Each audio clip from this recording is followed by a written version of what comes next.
Alternatives in the market are actually evolving. They're actually looking more enticing, and even the texture are more close to meat. Yung mga lifestyle pattern ng tao, ng Filipino, it's more of the combination of a healthy diet, balanced diet, low calorie intake, but of course, it should meet your health needs or your body needs. You've heard it time and time again. A well-balanced diet is key to your overall health. But over the past few years, so many different types of diets and programs have surfaced that it might be difficult to find what works best for you. So the program today, we'll learn about possible healthy food choices and some of the most effective diet trends, its benefits, and things to consider before trying it out.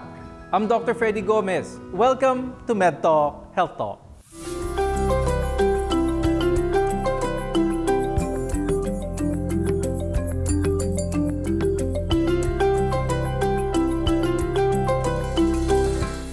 The way we consume food over the past few years has changed for us Filipinos. Have we become more healthy in our food choices? To tell us more about this, give us her opinion, and hopefully guide us in the right direction when it comes to our nutrition, let's welcome Fia Batua, who's a nutritionist and dietitian. Let's start off first. Kamusta yung trend when it comes to food choices ng mga Filipinos? In the past few years, have you seen a trend na Filipinos choose healthier food in and by itself? Or does tradition still hold strong with Filipinos and talagang yung mga masasarap, unfortunately, hindi gaano ka-healthy ang umiiral? Overall, yung Filipino trend talaga, it's a mixture of the traditional Filipino diet pa rin talaga. Pero nandun din yung shift to a health conscious, andun pa rin yung cultural aspect or influence when it comes to the Filipino diet, and then the global trends. So it's a mixture of being health conscious at the same time minding what might work for them in trying to reach their goals in their health. Dagdagan pa rin natin doon ang social media where so many influencers and whatnot will claim a certain diet is really healthy and the be-all and end-all when it comes to diets. Let's talk about some of the more popular ones when it comes to dieting. In your experience, what are the more popular diets among Filipinos? With the current trends right now, it's more of the keto diet, the intermittent fasting, which is not actually a diet, but it's more of nutrient meal timing. When you eat rather than what you eat, and also plant-based diet. Pag-usapan natin yun a little bit para malinaw sa ating mga viewers. Let's start off with plant-based. What is plant-based diet? Talk to us about that. And is this similar to being a vegetarian? And even so, let's go to further of being vegan. Ano bang diferensya nito, Fia? Well, vegan diet, it excludes all kinds of meat, all meat products. While vegetarianism or vegetarian, pwedeng meron pa rin siyang fish, may poultry and eggs. But of course, we have to make sure na this type of diet, vegan, vegetarianism, we have to be mindful kasi yung nutritional needs, kailangan nami-meet pa rin. When we say plant-based, more of yung diet mo, it's still balanced but focusing more of the plant-based. Like what we promote in Pinggang Pinoy, Right. Plant-based yon, where half of your plate is vegetables and fruits. Now, there's also a very popular diet, you mentioned this earlier as well, ang keto diet and ang paleo diet. Both diets focus a bit more on meats. Talk to us a little bit more about these two. So like Atkins diet, the keto diet, it focuses on low carb but extremely on high fat. So we are trying to find kasi the culprit. So we're trying to pinpoint fat, we're trying to pinpoint sugar. Right. So during those global trends, so hindi natin nasasagot during those era na nag-low fat tayo, na parang 2 decades yon, and then lumipat na naman tayo to low carb. Ngayon nagfo-focus na naman tayo to low carb, tapos ang daming lumalabas ngayon na diet plans, and then ngayon mas nag-shift na rin tayo to sustainability. Is there a one all and be all type of diet that is good for majority of people? Well, the majority should always follow their individual nutrition. Pag kaming mga nutritionist, dietitian talaga, when a patient comes to us, talagang sinasabi namin, personalized approach tayo. What will work for you based on your lifestyle, on your health needs, or your metabolic health. So, lahat yon, it will evolve around the, personal needs ng tao. And there's also one that's trending nowadays, gaining a lot of traction. Ito yung intermittent fasting. Explain to us what intermittent fasting is in a nutshell, and is this good for Filipinos? Well, intermittent fasting, it started with athletes back then. But they saw this significant benefits when it comes to weight loss. So bumababa yung weight, siyempre nalilimit din yung time intake. And there are two common type of intermittent fasting that is being practiced here in the Philippines, the 16-8 and the 5-2. 16-8, 16 hours, no food at all, so fasting, and then 8-hour window.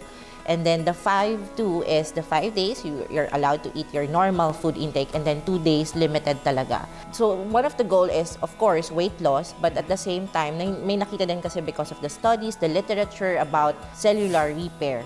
So they saw na possible it might help the overall well-being of a person. But like with everything, there are some things that our viewers should know about intermittent fasting. What are some of the important notes, things to know about if someone decides to try intermittent fasting? Well, intermittent fasting is not recommended for those with underlying or existing metabolic disorder or chronic diseases like diabetes, hypertension. May mga mambabasa tayo na they have diabetes, like type 2 diabetes, and they getting a lot of like good feedbacks and some good results. But that's for that person, no? It might not work for the other. So there's no diet fits all talaga when it comes to nutrition. There's no one diet that fits all. We'll be talking more about that, especially when it comes to crash dieting, which a lot of people may do because of a certain event that they want to look good in, or one reason or another. Is this really healthy for you, even at small doses? We'll tell you that after the break.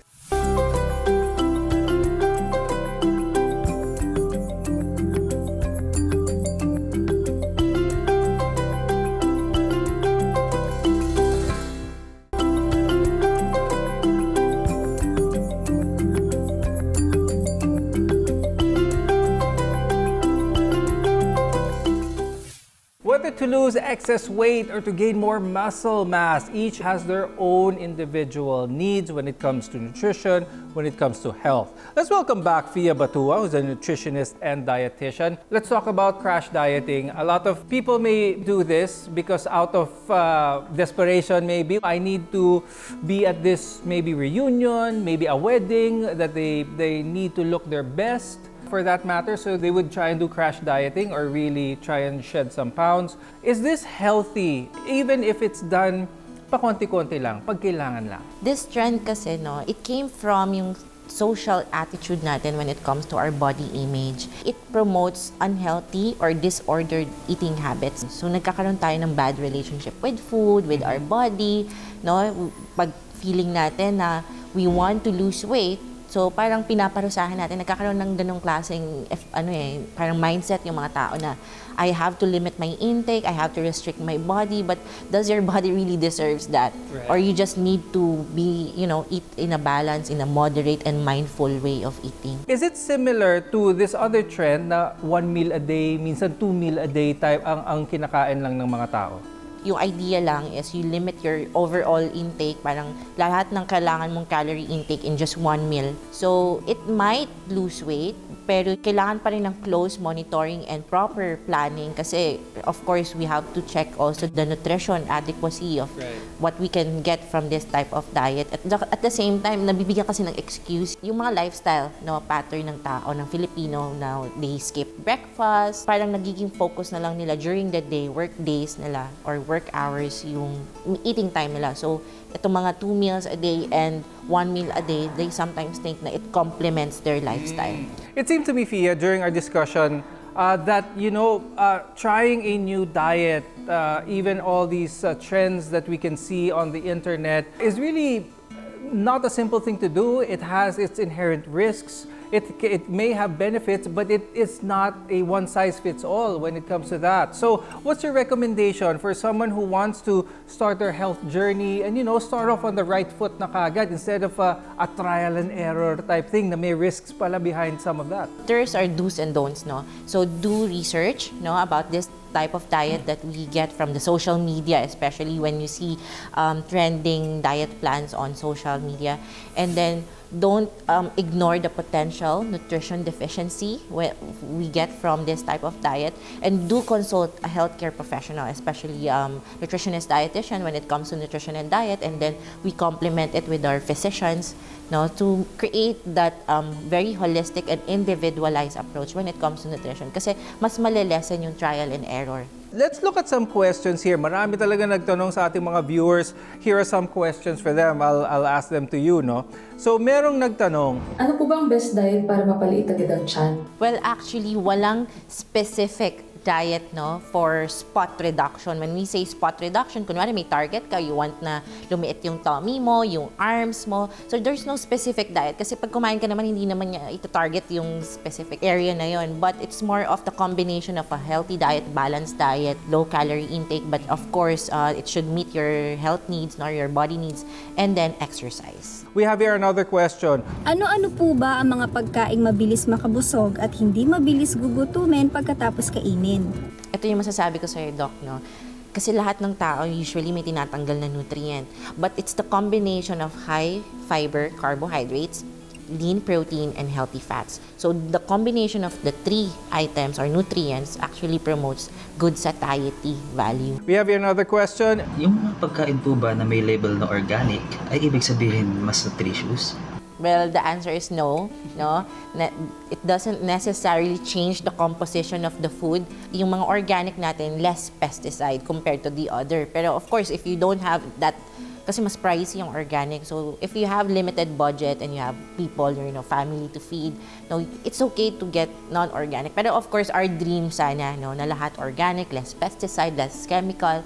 But kung hindi may iwasan, it's okay kasi it's just the same. The tomato you get compared to the organic tomato is just the same. So marami talaga natutuhan with you, Fia, and hopefully put them in the right direction when it comes to their nutritional needs. Before we go though, do you have any tips, advice para sa mga viewers natin, especially those who are still on the fence about which diet to try or where they should go when it comes to having that healthier lifestyle journey? One is consult a healthcare professional, especially registered nutritionist, dietitian, and then also consult with your physician para din ma-recommend tayo to the proper healthcare provider. And then focus on nutrient-dense food rather than over-restrictive diet. And again, never ever ignore the potential of nutrition deficiency.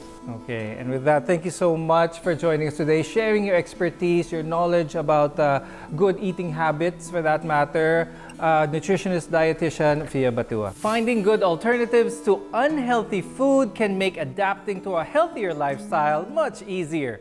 More on this when we return. Keep it here on Med Talk, Health Talk.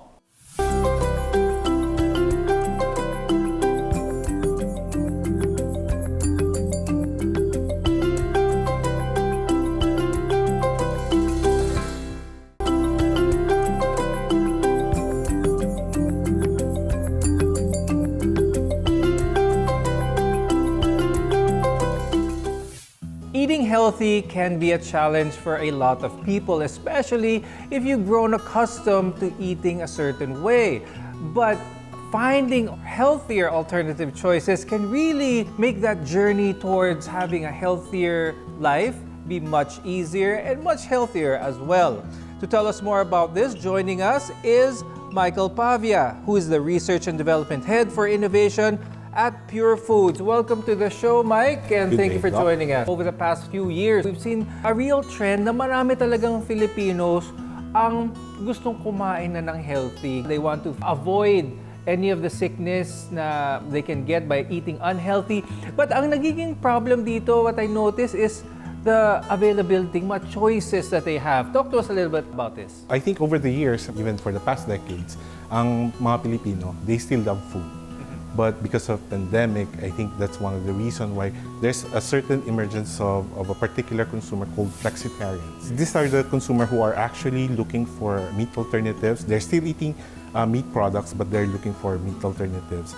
And the plant-based alternative has been there. It's just that there are some difficulties on how they consume it, particularly on taste and texture. And because of that hurdle, developers like us have actually addressed those concerns. So yung mga plant-based alternative or mga meat-based alternative natin ngayon are more appealing to the consumer. You bring up a very interesting point, Mike. When it comes to trying to be healthy, of course, plant-based is an option, is an alternative. But you are right. It tastes different. It feels different. So for those who want to take that healthier journey towards plant-based, what are some of their options now? Currently, alternatives in the market are actually evolving. So we have from burger, nuggets, meatballs, or even to the native lines where Philippines are used to, like adobo flakes, or tocino, or even mga tapaws. They're actually looking more enticing, but the taste and texture are actually appealing to the current consumers. Just that they are really looking and tasting, and even the texture are more close to them. So hindi na mapipilitan ng mga consumers na kailangan ko itong kainin, although iba yung lasa, iba yung texture kasi healthier to. There is some joy now in alternative food choices. Now, what are some of the benefits of shifting to a plant-based diet?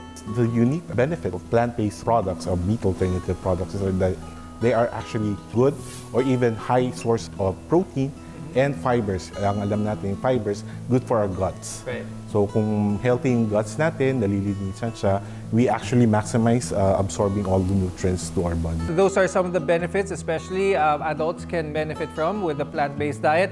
But let's talk about kids. I'm sure a lot of parents can relate there that minsan challenge pakainin ng mga bata ng mga healthy, lalo na mga vegetables and things like that. What are some options now that parents have in trying to feed their kids with nutritious food? Totoo yan. I think kids, even in the retail industry, so what we do is we actually introduce variation kasi para mawala yung sawa ng mga bata.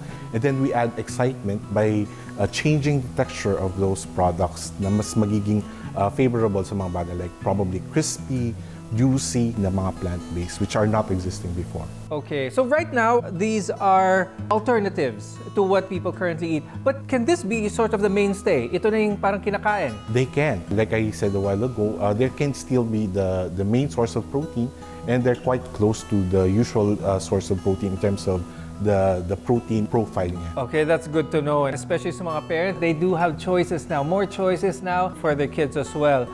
Before we go, Mike, do you have any message? Because marami talaga natutunan with you now, especially in having more food choices available. But what's your parting message for our viewers here, especially those who are thinking of taking that healthier choice journey? To have a healthy diet, I still believe that it should be a balanced diet. So balanced diet meaning we need to have all the protein still, but let's look on alternatives because they can still provide those protein, but a little bit healthier choice. And on top of that, moderation in terms of consumption. Kasi yun yung magiging total health direction natin. More on the balanced diet, looking for alternatives, and likewise yung moderate consumption natin. So nice to know, and thank you for joining us here, sharing that information with our viewers. Thank you so much, Michael Pavia, who is the Research and Development Head for Innovation at Pure Food. Thank you, Doc. As a final tip, evaluate each diet carefully and pick one that you can customize to your own individual needs. I'm Dr. Freddy Gomez. Thank you for joining us here on MedTalk Health Talk.